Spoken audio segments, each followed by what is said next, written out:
તમારા મતે શિક્ષણ એટલે શું? મારા મતે શિક્ષણ એટલે ટુ બ્રિંગ આઉટ, બાળકની અંદર જે છુપાયેલું છે એને બહાર કાઢવાનું. એની અંદર અનંત શક્તિઓ છે, અનંત ક્ષમતાઓ છે, અનંત શક્યતાઓ છે. જી, એ પ્રથમથી જ પડેલી પૂર્ણતાનું પ્રગટીકરણ એટલે મારી દ્રષ્ટિએ સાચું શિક્ષણ છે. પુસ્તકનું બધું અંદર નાખી દેશે. બરોબર. હકીકતમાં બાળકની અંદર રહેલા સત્વને તત્વને બહાર કાઢવાનો પ્રયત્ન જ નથી કરતા.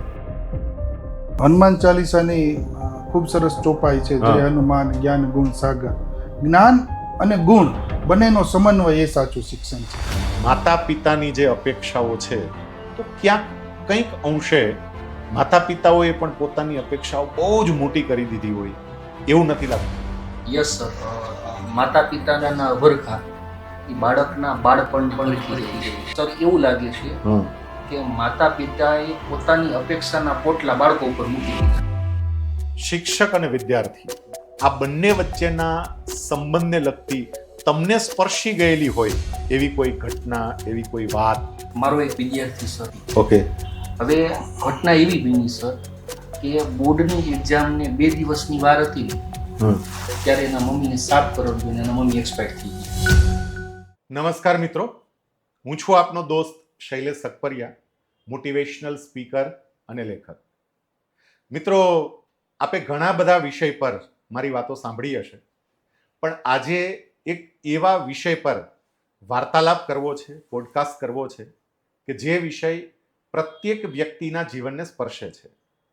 એની શરૂઆત એક વાસ્તવિક ઘટના સાથે આપ સૌની સમક્ષ હું પ્રસ્તુત કરું. સિંગાપોરની ચર્ચા અત્યારે સમગ્ર વિશ્વમાં થાય છે. ચાહે એનો આર્થિક વિકાસ હોય, ચાહે સામાજિક વિકાસ હોય, શૈક્ષણિક વિકાસ હોય, પણ આ સિંગાપોરના વિકાસમાં જેનું પાયાનું યોગદાન હતું એવા સિંગાપોરના સ્થાપક અને તત્કાલીન રાષ્ટ્રપતિ લી કુનને જ્યારે એવું પૂછવામાં આવ્યું કે સિંગાપોર આટલી સારી પ્રગતિ કઈ રીતે કરી શક્યું, લી કુને એનો જવાબ આપ્યો કે મારે જો એક જ શબ્દમાં કહેવું હોય તો હું કહીશ શિક્ષણ, education. We invested in education. સિંગાપુરે શિક્ષણને મહત્વ આપ્યું અને સિંગાપુરની સ્થિતિ બદલાઈ. મિત્રો, આવી જ બીજી ઘટના ફ્રાન્સની પણ છે. તમે સાંભળ્યું હશે કે ફ્રાન્સ પાશ્ચાત્ય સંસ્કૃતિનું પારણું ગણાય છે. આટલું મહત્વ ફ્રાન્સને કેમ? કારણ કે ફ્રાન્સે જેને મહત્વ આપવું જોઈએ એને મહત્વ આપ્યું. સામાન્ય રીતે વિશ્વના કોઈ પણ દેશમાં પ્રથમ સ્થાન વડાપ્રધાનનું હોય અને ત્યારબાદ બીજું સ્થાન કાં તો ગૃહમંત્રીનું હોય અને કાં તો નાણામંત્રીનું હોય. ફ્રાન્સ એક એવો દેશ છે કે જ્યાં વડાપ્રધાન પછી બીજું સ્થાન શિક્ષણ મંત્રીનું છે. આ બંને ઘટનાઓ આપણને એ સ્પષ્ટપણે કહી જાય છે કે જ્યાં શિક્ષણને મહત્વ અપાય છે, શિક્ષણને અગ્રતા અપાય છે, ત્યાં હંમેશા પ્રગતિના દ્વાર ખુલી જાય છે. મિત્રો, આજે આપણે શિક્ષણને લઈને જ ચર્ચા કરવાના છીએ. આજે વાલીઓ અને વિદ્યાર્થીઓ બધા માટે શિક્ષણ જ્યારે ખૂબ ચિંતનનો વિષય બની ગયો છે ત્યારે આપણને ચિંતા ના થાય, પરંતુ બહુ જ સરળતાથી આપણે આપણી કારકિર્દી નક્કી કરી શકીએ એવા આશય સાથે આજે આ પોડકાસ્ટનું આયોજન કર્યું છે. સૌથી મહત્વની બાબત તો એ છે કે જેને શિક્ષણ રગે રગમાં છે, નશે નસમાં છે, નખથી શિખા સુધી વ્યાપી ગયું છે એવા શિક્ષણ ક્ષેત્ર સાથે સંકળાયેલા 2 યુવા તારલાઓ ચર્ચા કરવા માટે આપણી સાથે છે. આજના આ પોડકાસ્ટમાં હું સ્વાગત કરું છું અશોક પાંભર અને રમેશ પાંભર. આ બંને એવી વ્યક્તિઓ છે કે જે વ્યક્તિઓએ વર્ષોથી શિક્ષણ ક્ષેત્રે અનેરું પ્રદાન કર્યું છે. આપણા સૌના મનમાં ઉદ્ભવતા અનેક પ્રશ્નોના ઉત્તરો આજે આપણે એમની પાસેથી મેળવીશું. સાહેબ, આપ બંનેનું આજના આ પોડકાસ્ટમાં હું હૃદયપૂર્વક સ્વાગત કરું છું. ધન્યવાદ. સૌથી પહેલા તો તમારા બંનેનો ખૂબ આભાર યસ સર. કે તમે વિદ્યાર્થીઓ માટે, લોકો માટે સમય ફાળવીને આ પોડકાસ્ટ માટે આવ્યા. હું તો તમને બંનેને ઓળખું છું, યસ સર. પણ આપણા જે દર્શકો છે એમાં કદાચ એવું બને કે તમારો એટલો બધો પરિચય ના હોય. Yes sir. તો સૌથી પહેલા તો જે લોકો આ પોડકાસ્ટ જુએ છે યસ સર. એમને તમારો પરિચય આપવો છે. સૌથી પહેલા અશોક સર, તમે તમારા વિશે થોડી વાત કરો. સર મારું નામ અશોક પાંભર, જી. MSc BEd physics. ઓકે. મેં વર્ષો સુધી સૌરાષ્ટ્રની નામાંકિત સ્કૂલોમાં સાયન્સના વિદ્યાર્થીઓને ભણાવેલ છે. વાહ, એટલે માત્ર રાજકોટ નહીં, સમગ્ર સૌરાષ્ટ્ર. સમગ્ર સૌરાષ્ટ્રમાં. Very nice. ગૌરવની બાબત એ છે કે મારા ઘણા વિદ્યાર્થીઓ ડૉક્ટર બન્યા છે, એન્જિનિયર બન્યા છે. ઘણા સ્ટુડન્ટ નેશનલ અને મલ્ટીનેશનલ કંપનીમાં જોબ કરે છે. ઓકે. આ ઉપરાંત તમે જોવા જાવ તો ઘણા વિદ્યાર્થીઓ રિસર્ચ ઇન્સ્ટિટ્યૂટ સાથે સંકળાયેલા છે હા. અને ઘણા વિદ્યાર્થીઓએ પોતાનું સ્ટાર્ટઅપ શરૂ કરી અને અત્યારે ઉદ્યોગપતિ પણ બની ગયા છે. એ Very મારા માટે nice. ગૌરવની બાબત છે. Very nice. વેરી, એટલે તમે આમ દેખાવ છો બહુ યંગ, પણ યુવા અવસ્થામાં પણ તમે અનેક વ્યક્તિઓના જીવન ઘડતરમાં મહત્વનું પ્રદાન કર્યું છે એવું તમારી વાત ઉપરથી સ્પષ્ટપણે લાગે છે. Yes sir. ઓકે. અને રમેશ સર, તમે તમારા વિશે થોડી વાત કરો. Ramesh Pambhar, MSc BEd in mathematics. મેં રાજકોટની નામાંકિત એન્જિનિયરિંગ કોલેજોમાં મેથેમેટિક્સના પ્રોફેસર તરીકે કામગીરી કરેલી છે. વાહ, ગુડ. પણ મેથેમેટિક્સ તો આમ મને એવું લાગે કે વિદ્યાર્થીઓ માટે બહુ અઘરો વિષય હોય છે. મને પોતાને એવું લાગતું જી હતું. જી, વાલીઓ અને વિદ્યાર્થીઓ બંને મેથેમેટિક્સને અઘરો વિષય સમજે છે, જી. પણ મેથેમેટિક્સને મેજિકના સ્વરૂપે પીરસવાની કળા જો શિક્ષક પોતે જ હાસિલ કરી લે હા. તો ખરા અર્થમાં મેથ્સ ખૂબ સહેલો વિષય બની જતો હોય છે. એટલે તમે વિદ્યાર્થીઓને મેજિકની રીતે જી, ભણાવ્યું છે. મેથેમેટિક્સના બદલે મેથેમેજિક્સના સ્વરૂપે મેં વર્ષો સુધી મેથેમેટિક્સ ભણાવવાની સાધના કરેલી છે. કાશ હું તમારો વિદ્યાર્થી હોત. પણ ખરેખર બંને મિત્રો આ બે એવા મિત્રો અત્યારે આપણી સાથે છે કે જે બંને સાયન્સમાં પોતપોતાના વિષયમાં ખૂબ નિપુણ છે, અને એમાંય બે વ્યક્તિ વિષય નિપુણ જ્યારે ભેગી થાય ત્યારે કંઈક અલગ પ્રકારનું પ્રદાન એ શિક્ષણ અને સમાજને આપે એવું સ્પષ્ટપણે લાગે. જી સર. યસ. જી. સાહેબ, સૌથી પહેલા યસ. તમને બંનેને મારે એ પ્રશ્ન પૂછવો છે. આપણે શિક્ષણની ચર્ચા કરવા માટે બેઠા છીએ. જી. તમારા મતે શિક્ષણ એટલે શું? તમે મને કહો, તમારા મતે શિક્ષણ એટલે શું ટૂંકમાં? મારા મતે શિક્ષણ એટલે ટુ બ્રિંગ આઉટ. બાળકની અંદર જે છુપાયેલું છે એને બહાર કાઢવાનું. એની અંદર અનંત શક્તિઓ છે, અનંત ક્ષમતાઓ છે, અનંત શક્યતાઓ છે. જી. એ પ્રથમથી જ પડેલી પૂર્ણતાનું પ્રગટીકરણ એટલે મારી દ્રષ્ટિએ સાચું શિક્ષણ છે. બરોબર. રમેશ સર બહુ સાચી વાત કરી કે ભાઈ અંદરનું છે એ બહાર કાઢે હા. એ સાચું શિક્ષણ. પણ અત્યારે સર એવું ચાલે છે કે બહારનું બધું અંદર નાખે છે. ક્યાં બાત. એ વાહ. શિક્ષણ નથી. હા, સાચું સાચું, બિલકુલ. અત્યારે બહારનું છે એ બાળકના મગજમાં અંદર જાય કે ના જાય એ ઠાસવાનો પ્રયત્ન કરે છે, એ નહીં. પુસ્તકનું બધું અંદર નાખી દે સર. બરોબર. હકીકતમાં બાળકની અંદર રહેલા સત્વને તત્વને બહાર કાઢવાનો પ્રયત્ન જ નથી કરતા. Very nice, very nice. Hanuman ચાલીસાની ખૂબ સરસ ચોપાઈ છે, હા. જય હનુમાન જ્ઞાન ગુણ સાગર. જ્ઞાન અને ગુણ બંનેનો સમન્વય એ સાચું શિક્ષણ છે. Yes, exact. વાહ, બહુ સરસ વાત કરી. આમ તો તમે બહુ ટૂંકમાં પણ શિક્ષણની વિભાવના બહુ સરસ રીતે પ્રસ્તુત કરી. સર, તમે બંનેએ શિક્ષણની બહુ સરસ વાત કરી, પણ હવે એ જાણવું છે કે તમે આ શૈક્ષણિક ક્ષેત્રે પ્રવેશ કેવી રીતે કર્યો? તમારી વય બંનેની બહુ યુવાન દેખાય છે. Yes, sir. તો તમને એવો વિચાર કેમ આવ્યો કે મારે આ શાળા શરૂ કરવી છે?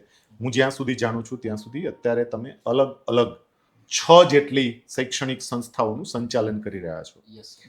આટલી નાની ઉંમરે 6 શૈક્ષણિક સંસ્થાઓનું સંચાલન એ કોઈ સામાન્ય બાબત નથી. તો તમે શાળા શરૂ કરવાનો તમને વિચાર કેવી રીતે આવ્યો, અશોક સર? સર સાવ ફ્રેન્કલી વાત કરું જી. તો હું જ્યારે ભણતો ઓકે.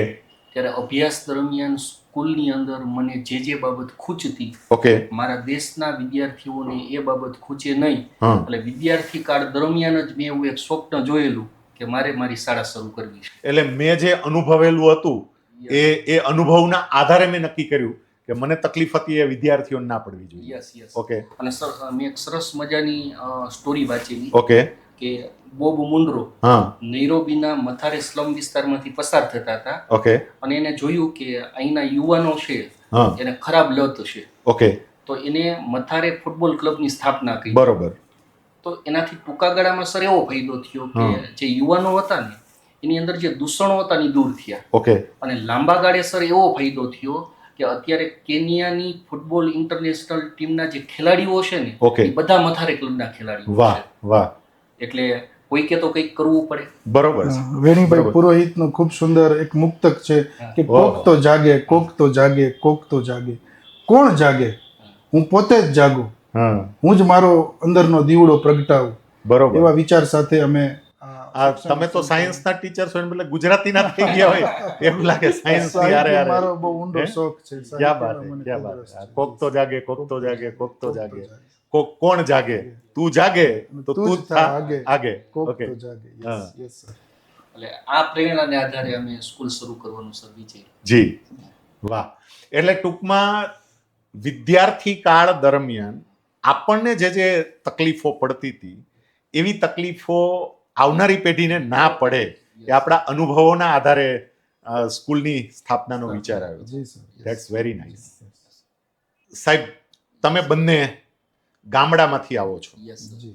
અને અત્યારે હમણાં જ જે મેં આગળ વાત કરી એ પ્રમાણે 6 સંસ્થાના ડાયરેક્ટર પદ પર બેઠા છો. યસ જી સર. સર.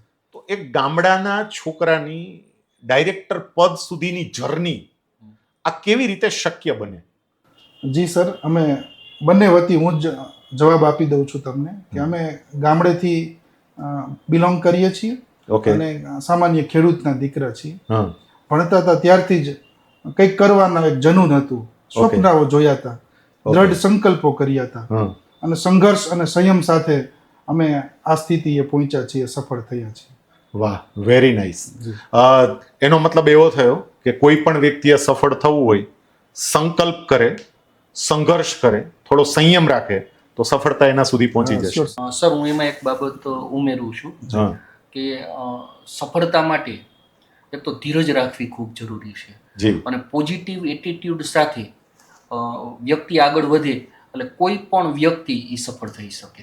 બરોબર. એટલે આ સિદ્ધાંત ખાલી રમેશભાઈ કે અશોકભાઈને જ લાગુ નથી પડતો, યસ યસ જગતની પ્રત્યેક વ્યક્તિને આ સિદ્ધાંત લાગુ પડે છે. It's a universal Yeah, universal. Success Yes. Secret. જી સર. yes, yes. જી. અત્યારે આપણે જે ચર્ચા કરીએ છીએ શિક્ષણની, તો વારે વારે બધા લોકો બે શબ્દો સાંભળતા હોય છે, ભણતર અને ગણતર. એટલે ઘણીવાર એવો પ્રશ્ન થાય કે આ બંને વચ્ચે તફાવત શું હશે એમ? ભણતર અને ગણતર બે એક જ છે કે પછી બંને વચ્ચે કંઈ ફેરફાર છે? સર બંને વચ્ચે ડિફરન્ટ છે. કેવી રીતે? ભણતર એટલે વિષયનું જ્ઞાન ઓકે. અને ગણતર એટલે જીવન જીવવાનું જ્ઞાન, ઓકે. જીવન જીવવાની કળા. જી. સર વિષયનું જ્ઞાન ગમે તેટલું સારું હોય પણ જીવન જીવવાનું જ્ઞાન બાળકમાં ન હોય કે કોઈ વ્યક્તિમાં ન હોય હમ, તો મારી દ્રષ્ટિએ એ વ્યક્તિ નિષ્ફળ જાય છે. બરોબર. જીવન જીવવાની કળા એટલે શું કે વ્યવહારિક રીતે ઘણા બધા પ્રશ્નો આવે, ઘણી બધી મુશ્કેલી આવે. જ્યારે પ્રશ્ન આવે, મુશ્કેલી આવે ત્યારે સ્થિત મને એ પ્રશ્નનો સામનો કઈ રીતે કરે છે, પોતાની આવડતથી એ મુશ્કેલીનો સામનો કઈ રીતે કરે છે, મારી દ્રષ્ટિએ એ સાચું ગણતર છે, એ સાચી કોઠાસૂઝ છે. સમાજમાં સાહેબ આપણે ઘણા એવા ઉદાહરણો છે કે હા. શિક્ષણ મેળવીને માણસ ટોપ પોઝિશન ઉપર પહોંચી જાય છે, બરોબર. પછી પોતાના ક્ષેત્રના જે પ્રશ્નો આવે છે એની સામે જજુમવાને બદલે એ ઝૂકી જાય છે, આત્મહત્યા સુધીના પગલાઓ ભરી લે છે. હમ, ત્યારે એનામાં ભણતર છે પણ ગણતરનો અભાવ છે, કોઠાસૂઝનો અભાવ છે, પ્રશ્નોની સામે, પડકારોની સામે જજુમવાની તાકાત એને ગુમાવી દીધી છે. એટલે એ ભણતર મેળવી લીધું છે પણ ગણતરનો ક્યાંક ને ક્યાંક એમાં અભાવ દેખાય છે. વાહ, સરસ વાત કરી. અને અત્યારનો આ સળગતો પ્રશ્ન છે જી. કે વ્યક્તિ છે એ જ્યારે જીવનમાં કંઈ પ્રશ્નો આવે તો એ પ્રશ્નોની સામે ગોઠણિયા વાળી જાય છે. જી. Yes yes. પણ જો વ્યક્તિમાં ભણતરની સાથે ગણતર હોય તો એ પ્રશ્નનો ઉકેલ લાવવા માટેને ગમે એમ જજુમીને પણ પ્રયાસો કરશે. કરી શકે. That's very nice, very nice. સાહેબ, તમે આ ભણતર ગણતરની જે વાત કરી, આપણી જે પ્રાચીન પદ્ધતિ હતી ને શિક્ષણની, ત્યાં ગણતરને વિશેષ પ્રાધાન્ય અપાતું હતું. જી જી સર. શિક્ષણ માટેનો એક પ્રાચીન સમય હતો ને એક અર્વાચીન સમય છે. પ્રાચીન એટલે હું તો તમને એવું કહું કે મારે બહુ દૂર નથી લઈ જવા, પણ તમે જ્યારે વિદ્યાર્થી હતા તે સમય તમે જુઓ અને આજનો સમય જુઓ તો આ બંને સમય વચ્ચે તમને શું ફેરફાર લાગે છે? તમને શું તફાવત જણાય છે? હું જે કહેવા માંગુ છું, તમે જ્યારે સ્ટુડન્ટ હતા ત્યારનો સમય અને વર્તમાન સમય, આ બે વચ્ચે તમને કોઈ તફાવત અત્યારે દેખાતો હોય તો એ તફાવત કયો છે? અમે સર જ્યારે વિદ્યાર્થીઓ હતા હા, ત્યારે વિદ્યાર્થીઓ માતા પિતા અને શિક્ષકોથી ડરતા હતા. બરોબર છે. આજે પરિસ્થિતિ આખી વિપરીત છે. હા, આજે શિક્ષકો વિદ્યાર્થીઓથી ડરે છે, માતા પિતા પણ ક્યાં બાત, વિદ્યાર્થીઓથી ડરે એક્ઝેક્ટ છે. એક્ઝેક્ટ. આ સૌથી મોટો તફાવત છે. હા હા હા સર એક વાસ્તવિક વાત કરું હા તો જ્યારે અમને પેરેન્ટ્સ મળવા આવે હા, ત્યારે પોતાના દીકરા કે દીકરીની ઘણી બધી કમ્પ્લેન કરે. બરોબર. જેમ કે સતત મોબાઈલનો ઉપયોગ કરે છે, હા સતત ટીવી જોવે છે, હા, બાઇકની કે મોપેડની જીદ કરે છે, બરોબર. આવી અસંખ્ય કમ્પ્લેન કરે. પણ છેલ્લે એક વાક્ય બોલે કે આ તમે મારા દીકરા કે દીકરીને ન કહેતા કે મારા મમ્મી કે પપ્પા મળવા આવ્યા હતા. એટલે દીકરા કે દીકરીનો અત્યારે સૌથી વધારે પેરેન્ટ્સને ડર લાગ્યો છે અને જે સમાજ માટે હાનિકારક છે. જી સર, યસ.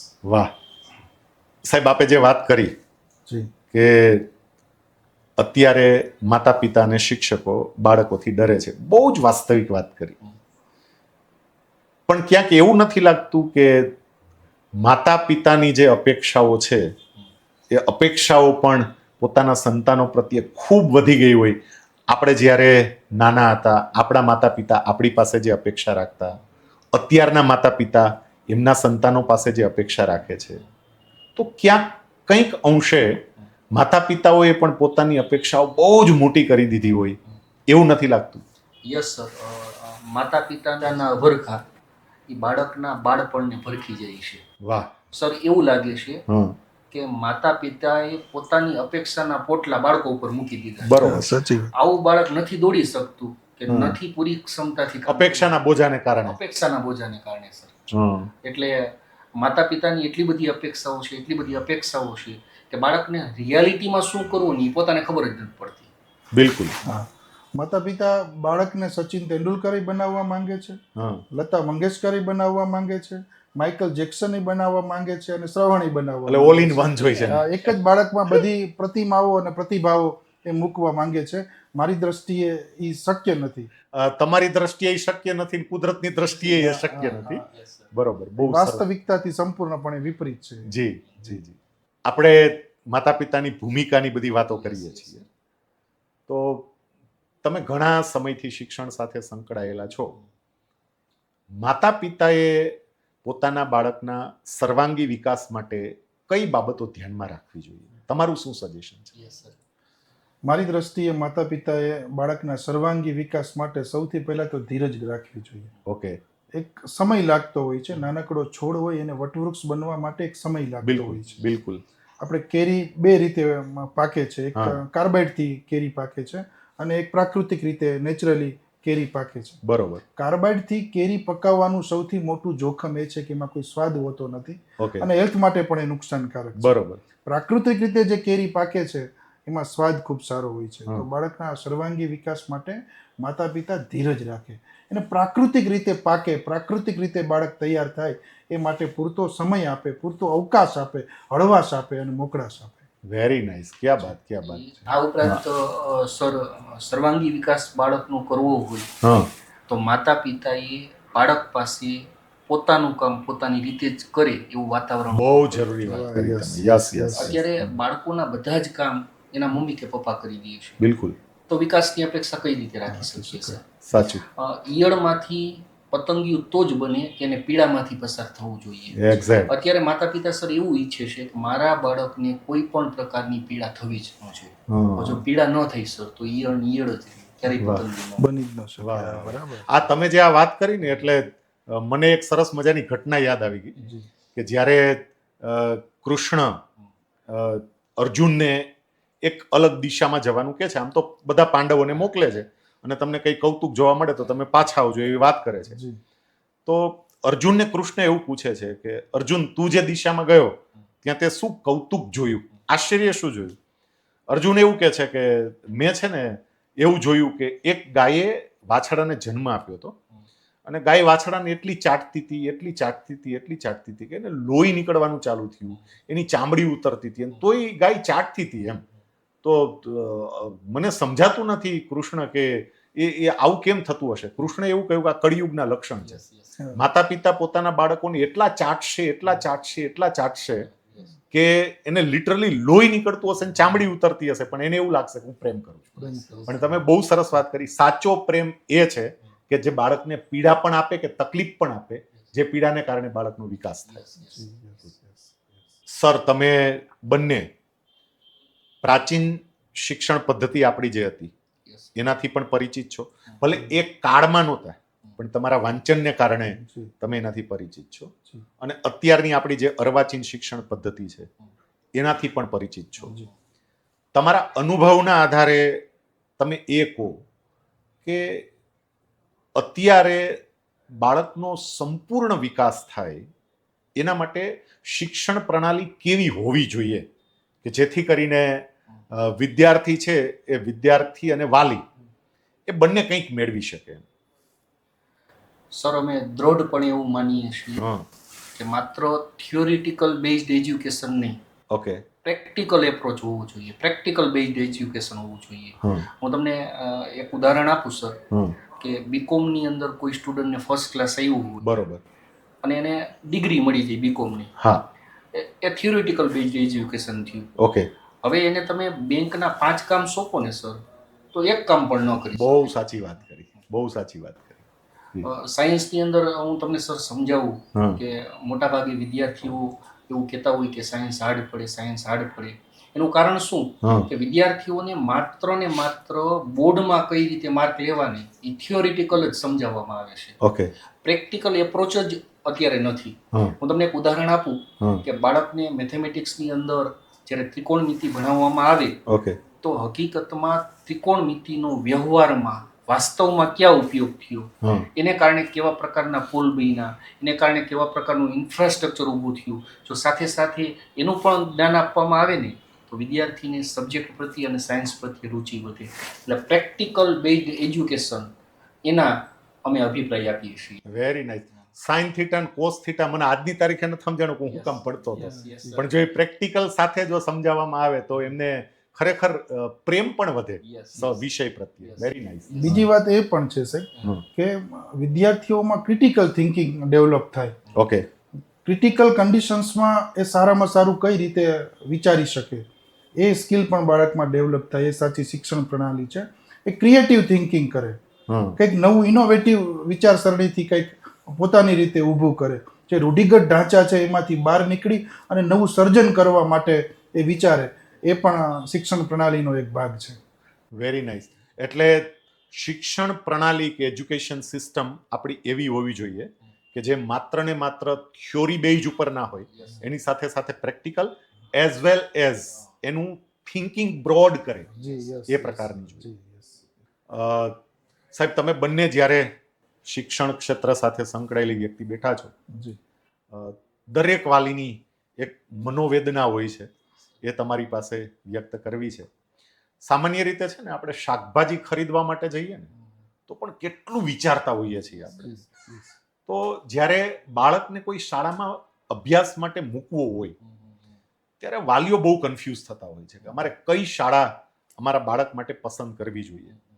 તમારા અનુભવના આધારે તમે એવું કહો કે વાલી તરીકે મારે મારા સંતાન માટે જ્યારે સ્કૂલની પસંદગી કરવાની થાય તો મારે એમાં શું ધ્યાન રાખવું જોઈએ? જી સર, વાલીઓ માટે સૌથી સળગતો પ્રશ્ન છે કે કઈ સ્કૂલમાં મારા બાળકને એડમિશન લેવું જોઈએ. બિલકુલ. તો અલગ અલગ બાબતો ઉપર હું તમને વાત કરું તો સૌથી પહેલા એ સ્કૂલના સંચાલકો કોણ છે એ સૌથી અગત્યની બાબત છે. એનો જે સ્કૂલના સંચાલકો છે એ સર્જનશીલ અને વિચારશીલ હોય. ઓકે. એ પોતે કંઈક નવું વિચારી શકતા હોય, બાળકોની પ્રત્યે એની સંવેદના હોય, બાળકોને પ્રેમ કરતા હોય, એ સૌથી અગત્યનું છે. ઓકે. એટલે સૌથી પહેલા એ સ્કૂલના સંચાલકો આવે, પછી ટીચર્સ આવે. કોઈ પણ શૈક્ષણિક સંસ્થાનો આધારસ્તંભ એના ટીચર્સ છે. એક્ઝેક્ટ. એ ટીચર્સ વેલ ક્વોલિફાઈડ હોવા જોઈએ, વેલ એક્સપિરિયન્સ્ડ હોવા જોઈએ અને એના સબ્જેક્ટના એક્સપર્ટ હોવા જોઈએ. ઓકે. ટીચર્સ પછી ટીચિંગ મેથોડોલોજી આવે છે કે એની એ સ્કૂલની ટીચિંગ મેથોડોલોજી છે એ ફક્ત થિયરીને પ્રાયોરિટી ના આપતી હોય, પ્રેક્ટિકલ એપ્રોચ ઉપર ધ્યાન આપતી હોય. ઓકે. વિદ્યાર્થીનું 360 ડિગ્રી ડેવલપમેન્ટ કરે એ ટાઈપની એની એજ્યુકેશન સિસ્ટમ હોય.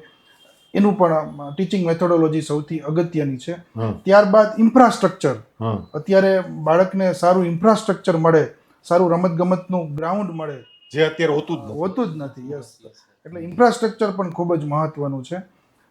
ઇન્ફ્રાસ્ટ્રક્ચર બાદ કો કરિક્યુલર એક્ટિવિટીઝ આવે કે બાળકને ફક્ત ચોપડી ઉપર જ ધ્યાન આપવામાં ન આવે, એની સાથે સાથે સ્પોર્ટ્સ એક્ટિવિટીઝ કરાવવામાં આવે, પ્રાણાયામ, યોગા, અલગ અલગ પ્રકારના અનેક પ્રકારની રમતો રમાડવામાં આવે, કરાટે, ડાન્સિંગ, સિંગિંગ, મ્યુઝિક, આ બધી જ બાબતોને આવરી લેતી એક સારી સ્કૂલ છે એ મારી દ્રષ્ટિએ સર્વશ્રેષ્ઠ પસંદગી હોઈ શકે. ઓકે. સર, રમેશ સરે વાત કરી એ પ્રમાણે એવી શાળાની પસંદગી કરવી જોઈએ કે જે માત્ર માર્કશીટ ઉપર નહીં, વિદ્યાર્થીના હાર્ટશીટ ઉપર ભાર વાહ, મૂકે. વાહ. યસ, એટલે કે વિદ્યાર્થીની અંદરની સંવેદનશીલતા જગાવે. અત્યારે સર સમાજમાં તમે જોયેલું હશે, વેલ ક્વોલિફાઈડ હોય, ખૂબ સારામાં સારી ડિગ્રી હોય, પણ સંવેદનશીલતાનું સંપૂર્ણ પણ અભાવ હોય છે. યસ. એટલે અત્યારે ખાસ જરૂર છે કે એવી શાળાની પસંદ કરો કે જે બાળકની અંદરની સંવેદનાને બહાર કાઢે. યસ. મેં એક એવો કિસ્સો સાંભળ્યો હતો કે પ્રોફેસર કક્ષાની વ્યક્તિ એની માતાને અગાસી ઉપરથી ધક્કો મારી અને મારી નાખી. તો એમાં તમે, કારણ કે શિક્ષણ પ્રણાલી ત્યાં કંઈક સ્કૂલની પસંદગી કરતી વખતે કંઈક કદાચ ખામી રહી ગઈ હશે કે જે બાળકની માર્કશીટ સારું કરી શક્યું, હાર્ટશીટ સારું ના કરી શક્યું. Very nice.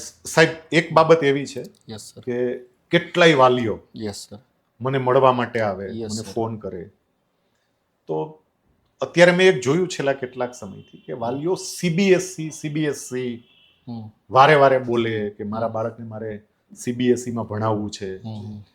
અને કેટલાય વાલીઓ એ સમજતા પણ નથી કે ભાઈ સીબીએસઈમાં ભણે તો એને કારણે શું ફાયદો થાય, અથવા તો સીબીએસઈ શું છે એ ઘણી વખત ખબર નથી. યસ એ તો મારા શેરીમાંથી 3 બાળકો સીબીએસઈમાં જાય છે તો મારે મારા બાળકને સીબીએસઈમાં મોકલવું છે. Yes sir. શું કામ એ ખબર નથી. તો આજે તમે એ અમને ક્લિયરલી સમજાવો કે એક તો સીબીએસઈ શું છે, કારણ કે વાલીઓને આજકાલ એનું વળગણ બહુ છે, યસ સર. અને એ સીબીએસઈ નો વિશેષ ફાયદો શું છે, બરાબર. આ બાબતે જરા સ્પષ્ટતા કરો. સર, આમ તમે જોવા જાઓ ને તો સીબીએસઈ નો સિલેબસ એ ટેકનિકલ અને વ્યવહારિક રીતે તૈયાર કરેલો છે. ઓકે. સીબીએસઈ એ વૈશ્વિક શૈક્ષણિક ધોરણોને સુસંગત છે. બરોબર. એટલે સાવ સાદી ભાષામાં વાત કરું ને કે સર, કોઈ વ્યક્તિ એક રાજ્યમાંથી બીજા રાજ્યમાં જાય, બરોબર. સપોઝ 6th સ્ટાન્ડર્ડમાં ગુજરાતમાં ભણે છે ઓકે. અને 7th સ્ટાન્ડર્ડમાં સપોઝ મહારાષ્ટ્રમાં જાય બરોબર. અને સીબીએસઈ સ્કૂલમાં એડમિશન લે તો એનું એક જ પ્રકારનું કરિક્યુલમ હોય, એટલે બરોબર. બાળકને અભ્યાસની અંદર મુશ્કેલી ન પડે. ઓકે. આ ઉપરાંત સીબીએસઈ સ્કૂલો છે ને વર્લ્ડ વાઇડ છે. હા. તમે દુબઈમાં જાઓ, તમે લંડનમાં જાઓ, તમે અમેરિકામાં જાઓ, તો દરેક જગ્યાએ તમને સીબીએસઈ સ્કૂલ મળે. ઓ, શું વાત છે. યસ. એટલે માત્ર અહીંયા ઇન્ડિયાના અલગ અલગ સ્ટેટમાં નહીં, યસ સર. પણ તમે વર્લ્ડ વાઇડ કોઈ પણ કન્ટ્રીમાં જાઓ તો ત્યાં પણ તમને સેન્ટ્રલ બોર્ડનું સ્કૂલ મળી રહે છે. સ્કૂલ મળી જાય અને સૌથી અગત્ય બાળકનું એજ્યુકેશન ડિસ્ટર્બ ન થઈ સર. Yes. સેમ સિલેબસની અંદર અભ્યાસ મળી રહે. ઓકે. એક આ પ્લસ પોઈન્ટ છે. બીજી તમે સર આપણે તમે જોવા જાઓ ને તો ભારતની અંદર જેટલી કોમ્પિટિટિવ એક્ઝામ લેવાય છે ને, હા. જેમ કે જેડબલઈ હોય, નીટ હોય, નાટા હોય, યુપીએસસી હોય, જીપીએસસી હોય, હવે એ કોમ્પિટિટિવ એક્ઝામનો સિલેબસ ઓકે. એ હકીકતમાં સીબીએસઈ સિલેબસનો પાયો છે. ઓકે. એટલે સીબીએસઈમાં બાળક ભણેલું હોય તો કોઈ પણ કોમ્પિટિટિવ એક્ઝામ એ સરળતાથી આપી શકે. હું સ્પીપામાં હતો, હા. અમે સ્પીપામાં વિદ્યાર્થીઓને કહેતા કે ભાઈ તમારે એનસીઆરટી ની બુક વાંચવી Yes, જોઈએ, yes, નામ કે yes. જે તમારો સીબીએસઈ નો સિલેબસ છે. Yes yes. યસ. પછી સર એનાથી આપણે આગળ વાત કરીએ ને તો સીબીએસઈ પ્રેક્ટિકલ બેઝડ એજ્યુકેશન ઉપર ભાર મૂકે છે કે વિદ્યાર્થીને કોઈ ચેપ્ટર ભણાવવામાં આવે તો રિયલ લાઈફમાં એનો ઉપયોગ કઈ રીતે થાય એ એને સમજાવવામાં એટલે હમણાં જે આપણે અગાઉ ચર્ચા કરતા હતા Yes, એ સીબીએસઈ માં છે. Yes sir. ઓકે. અને સર એનાથી વિશેષ વાત કરીએ તો સીબીએસઈ હમણાં ઓપન બુક એક્ઝામ શરૂ કરી દીધી છે ઓકે. કે એ એવા પ્રશ્ન પૂછે કે તમારે બુક ઓપન રાખવાની બરોબર. અને એમાંથી જવાબ લખવાનો. હવે એ બાળક તો જ જવાબ લખી શકે કે એનું થિંકિંગ પાવરફુલ હોય, એને પ્રેક્ટિકલ બેઝ નોલેજ હોય. હા. બુક ઓપન હોય તેમ છતાંય એ જવાબ ન લખી શકે. એટલે સીબીએસઈનો ફાયદો એ થાય કે બાળકનું ક્રિટિકલ થિંકિંગ ડેવલપ થાય, પ્રેક્ટિકલ બેઝ એજ્યુકેશન કે જે અત્યારે સમાજનો મોટો પ્રશ્ન છે એ એનામાં ગુણો આવે. એટલે મારી દ્રષ્ટિએ સીબીએસઈનું કરિક્યુલમ છે ને એ માત્ર અને માત્ર ઇન્ડિયા માટેની પણ સમગ્ર વૈશ્વિક લેવલે એ માન્ય છે. એટલે ટૂંકી ટચ વાત તમે જે સમજાવ્યું એના ઉપરથી હું એટલું કહી શકું હા. કે સેન્ટ્રલ બોર્ડમાં કોઈ બાળક અભ્યાસ કરે છે હમ. તો એ વિશ્વ માનવ Yes, બનવા તરફ, yes, કારણ કે yes, એના sir. ક્રિટિકલ થિંકિંગ થી લઈ હા. અને એની ઓપોર્ચ્યુનિટીઝ સુધીની આપણે વાતો જોવા જઈએ તો Yes. વિશ્વ માનવ બની જાય છે. Yes, yes, yes. ઓકે, તમે જે સીબીએસઈ ની વાત કરી Yes. એટલે સીબીએસઈ નું એની રીતે અનેરું મહત્વ છે. હમ. અને મેં એ પણ સાંભળ્યું કે તમે અત્યારે એક સીબીએસઈ સ્કૂલ શરૂ કરવા જઈ રહ્યા છો. જી જી સર. તો તમારી આ સીબીએસઈ સ્કૂલ એની ખાસિયત શું છે, એની વિશેષતા શું છે, એ વિશે પણ માહિતી જોઈએ છે. તમે જરા પહેલા તો જણાવો કે ભાઈ તમારી સ્કૂલ એની વિશેષતા શું? સર, અમારી સ્કૂલમાં મુંબઈ અને દહેરાદૂન જેવું અમે સીબીએસઈ કલ્ચર ડેવલપ કરવાના છીએ. ઓકે. ઘણા લોકો સર મને પ્રશ્ન પૂછે છે કે આ કલ્ચર એટલે શું? તમે વારંવાર શબ્દ પ્રયોગ કરો છો કલ્ચર. હા. કલ્ચર એટલે શું? સર, અમે જે ટીચરની પસંદગી કરવાના ઓકે. એ સીબીએસઈમાં થ્રુ આઉટ ભણેલા હોવા જોઈએ. પેલો બરોબર. આ ક્રાઇટેરિયા. ઓકે. બીજો ક્રાઇટેરિયા એ રહેશે કે સીબીએસઈ સ્કૂલનો મિનિમમ ઓછામાં ઓછો એને 5 વર્ષનો એક્સપિરિયન્સ હોવો જોઈએ. બરોબર. અને ત્રીજો ક્રાઇટેરિયા એવો રહેશે કે વેલ ક્વોલિફાઈડ હોવા જોઈએ. ઓકે. એટલે આ આખું એક કલ્ચર છે કે જે ટીચર બાળકોને ભણાવવાના હમ. એ સીબીએસઈ થી સંપૂર્ણપણે માહિતગાર હશે. વેરી એવું નહીં સર કે ગુજરાત બોર્ડની ઇંગ્લિશ મીડિયમ સ્કૂલમાં ભણેલા ટીચરને અમે રિક્રુટ કરી લઈએ. Okay. એવું અમે નથી કરવાના. એટલે એનો ફાયદો શું થાય કે સર, હમણાં જ આપણે પ્રેક્ટિકલ બેઝ એજ્યુકેશનની વાત કરી. હા. જો ટીચર આટલા એક્સપિરિયન્સ અનુભવ ધરાવતા હોય તો એ ખરેખર બાળકને પ્રેક્ટિકલ બેઝ એજ્યુકેશન આપી શકે. અને વાલીઓની જે અપેક્ષા, સમાજની જે અપેક્ષા અને અમે જેવું ઈચ્છીએ છીએ ને એવું કલ્ચર એક સ્કૂલની અંદર ડેવલપ થઈ શકે. એટલે અમે સીબીએસઈ કલ્ચર ડેવલપ કરવાના છીએ. વાહ. એટલે સીબીએસઈ ના જે સ્ટુડન્ટ હતા એ જ સીબીએસઈ ના ટીચર બને Yes, કે જે થ્રુ આઉટ સીબીએસઈ માંથી પસાર થયા હોય. yes, sir. આ બહુ સરસ શબ્દ તમે લાવ્યા પહેલા તો, સીબીએસઈ કલ્ચર, Yes, yes. કારણ કે એ અગત્યનું છે. Yes. યા. જી. અશોક સરે સીબીએસઈ કલ્ચરની વાત કરી. હા. સર, હું તમને અમારા સીબીએસઈ ઇન્ફ્રાસ્ટ્રક્ચરની વાત કરું. હા. અમે જે ઇન્ફ્રાસ્ટ્રક્ચર આપવાના છીએ એ સૌરાષ્ટ્રનું સૌથી બિગેસ્ટ કેમ્પસ છે. ઓકે.